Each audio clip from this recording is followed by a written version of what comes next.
నమస్కారం. నేటి సమాచారం వార్తలు చదువుతుంది మన్నే సాంబశివరావు. ఈరోజు వార్తల్లోని ముఖ్యాంశాలు. పాలసీపై లఘు చర్చ. ఈ మినిస్టర్ గారు ముందు మీరు ఏమైనా చెప్తారా? చర్చకి వెళ్దాం.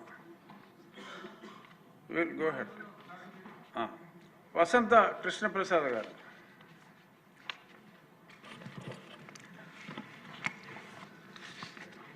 లాజిస్టిక్స్ ఉపాధి పరిశ్రమలపై లఘు చర్చలో మాట్లాడేందుకు అవకాశం ఇచ్చినందుకు ధన్యవాదాలు అధ్యక్ష. మన కూటమి ప్రభుత్వ అధికారంలోకి వచ్చిన తర్వాత Andhra Pradesh MSME entrepreneur development policy, one entrepreneur one family, ఈ జీవో ఇచ్చారు అధ్యక్ష. GO number 69. మంచిది, సంతోషం. కానీ దాంట్లో కొన్ని లోపాలు ఉన్నాయి అధ్యక్ష. నేరుగా మీ ద్వారా మంత్రి గారి దృష్టికి తీసుకొస్తా ఉన్నాను. ఏంటంటే స్థానికంగా ఏమైతే ఎంఎస్ఎంఈలు ఉన్నారో వాళ్ళు మన స్టేట్ గవర్నమెంట్ తీసుకునే టెండర్స్ వీటన్నిటిలో కూడా ఎంఎస్ఎంఈలకి 25% లోకల్ ప్రొక్యూర్మెంట్ కింద పర్చేజ్ ప్రిఫరెన్స్ ఇస్తా ఉన్నారు అధ్యక్ష. కానీ పర్చేజ్ ప్రిఫరెన్స్ ఒకటే ఇచ్చినందువల్ల వాళ్ళకి ఉపయోగపడేదే లేదు. ఎందుకంటే పెద్ద సంస్థలు టెండర్లో పార్టిసిపేట్ చేసినప్పుడు వాళ్ళు మల్టీనేషనల్స్ కావచ్చు, భారతదేశంలో అతిపెద్ద టర్నోవర్ కలిగి ఉన్న సంస్థలకి ఈ ఎంఎస్ఎంఈలు పోటీ పడగలిగే పరిస్థితి ఉండదు. అదే వీళ్ళు ఇచ్చిన మన జీవోలో the GOAP has stipulated MSME public procurement policy in line with Government of India policy, mandating 25% in public procurement from micro and small enterprises registered within the state.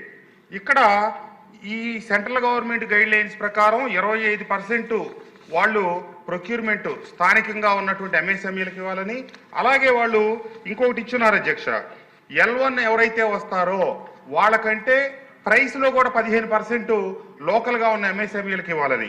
ఎందుకంటే మనం 20 లక్షల ఉద్యోగాల కల్పన చేయాలని మన రాష్ట్ర ప్రభుత్వం, కూటమి ప్రభుత్వం మన మేనిఫెస్టోలో పెట్టింది. ఆ లక్ష్యంగా ముఖ్యమంత్రి గారి ఆశయం, లోకేష్ బాబు గారి కర్తవ్య దీక్షతో ముందుకు సాగుతూ ఉంది అధ్యక్ష.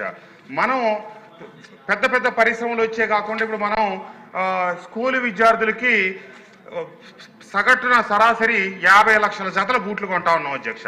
దాంట్లో కూడా స్థానికంగా ఎంఎస్ఎంఈలకి 25% ఇవ్వాలి. కానీ లక్నోనో లేకపోతే ఢిల్లీనో లేకపోతే చండీగఢ్ నుంచి వచ్చిన సంస్థలు టెండర్లు పార్టిసిపేట్ చేసినప్పుడు స్థానికులకి 25% అని చెప్పి మనం రిజర్వేషన్ ఇస్తున్నాం, స్థానికులకి అలాట్ చేస్తాం.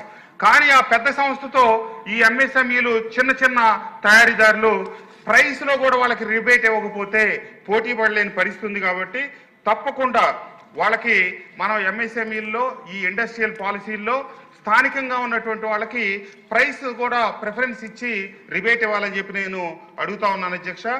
అలాగే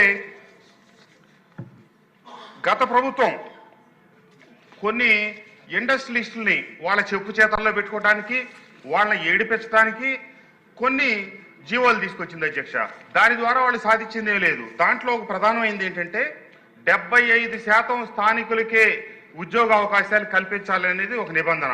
25% బయట రాష్ట్రాల్లో తీసుకోవచ్చని. స్థానికంగా ఉద్యోగస్తులు కానీ లేకపోతే పనివాళ్ళు కానీ దొరికితే బయట నుంచి తేవాలని ఏ యాజమాన్యం కోరుకోదు అధ్యక్ష. అది కేవలం యాజమాన్యాలని చెప్పు చేతల్లో ఉంచుకోవడానికి, బ్లాక్మెయిల్ చేయడానికి, ఇబ్బంది పెట్టడానికే జగన్మోహన్ రెడ్డి గారి ప్రభుత్వం ఉద్దేశపూర్వకంగా తీసుకొచ్చిన ఒక జీవోలో సవరణ అధ్యక్ష. అది మన ప్రభుత్వం దయచేసి అది తొలగించాలని నేను కోరుతా ఉన్నా. ఎందుకంటే ఆ జీవో కింద, ఆ నిబంధన కింద గత ప్రభుత్వ హయాంలో ఎక్కడా ఒక కేసు అయితే ఫైల్ చేయలేదు. అది అధికారులకు కూడా పరిశ్రమల మీద బ్లాక్మెయిల్ చేయడానికి అవకాశం ఉంటుంది. కాబట్టి ఆ అనవసరపు నిబంధన మనకు అవసరం లేదు. కాబట్టి అది కూడా తొలగించాలని కోరుతా ఉన్నాను అధ్యక్ష. అట్లాగే కొత్త ఇండస్ట్రియల్ పాలసీలో గైడ్ లైన్స్లో క్లారిటీ లేనందువల్ల డిస్ట్రిక్ట్ లెవెల్లో జరిగే మీటింగులు ఏవి సమావేశాలు నిర్వహించకుండా ఆగిపోయి ఉన్నాయి. అట్లాగే ఎస్ఎల్సీలు కూడా సక్రమంగా జరగక చాలా కాలం నుంచి ఆగిపోయి ఉన్నాయి. కాబట్టి వీటన్నిటిని మంత్రి గారు ముఖ్యమంత్రి గారి ఆశయం నెరవేరాలంటే 20 లక్షల ఉద్యోగాల కల్పన జరగాలంటే పెద్ద పెద్ద మెగా పరిశ్రమలతో పాటు మన దగ్గర స్థానికంగా ఉన్నటువంటి ఎంఎస్ఎంఈల్ని మనం ప్రోత్సహించాల్సిన అవసరం ఉంది. ఈ చిన్న స్థాయిలో ఉన్న వాళ్ళకి కనుక మనం ప్రిఫరెన్స్ ఇచ్చిన 25% కాకుండా రేట్లో కూడా L1 కంటే 15% తగ్గించి కనుక కేంద్ర ప్రభుత్వ మార్గదర్శకాల్లో ఒకటి తీసుకున్నాం, రెండోది తీసుకోవాలా. కాబట్టి రెండో మార్గదర్శకం కూడా తీసుకొని వాళ్ళకి మేలు చేయాలని, తద్వారా మన రాష్ట్రంలో ఉన్నటువంటి చిన్న సన్నకారు నిరుద్యోగ యువతకి ఉపాధి అవకాశాలు కల్పించాలని చెప్పి మీ ద్వారా కోరుకుంటూ నాకు ఈ అవకాశం ఇచ్చినందుకు ధన్యవాదాలు తెలియజేస్తూ సెలవు తీసుకుంటా ఉన్నాను అధ్యక్ష.